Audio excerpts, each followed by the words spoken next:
என்னது, Dubai metro ட்ரெயின்ல டிரைவரே இல்லையா? நான் அப்படியே ஷாக் ஆயிட்டேன்.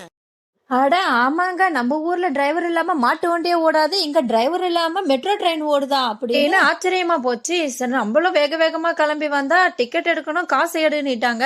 அட என்ன சார், நாங்கெல்லாம் துபாய்க்கு வரும்போது ஃபிளைட்டுக்கே டிக்கெட் எடுக்கல, நீங்க இம்புட்டுக்கான ட்ரெயினுக்கு டிக்கெட் எடுக்க சொல்றீங்க? சோதிக்காதீங்க. சரி சரி, கவலைப்படாதீங்க, ஒரு 3 டிக்கெட்டை கொடுங்க அப்படின்னு வாங்கியாச்சு.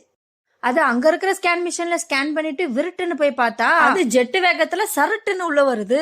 நானும் தீப்பொறி திருமுகம் ஸ்டைல்ல வலது கால உள்ள எடுத்து வச்சு கூட்டத்தை விலக்கி பாக்குறேன். அந்த இருக்காங்கல்ல டிரைவரு அப்படின்னு தாங்க நானும் நினைச்சேன். ஆனா அந்த பாப்பாங்க தலையை விரிச்சு போட்டுக்கிட்டு மொபைல பாத்துக்கிட்டு இருக்குங்க.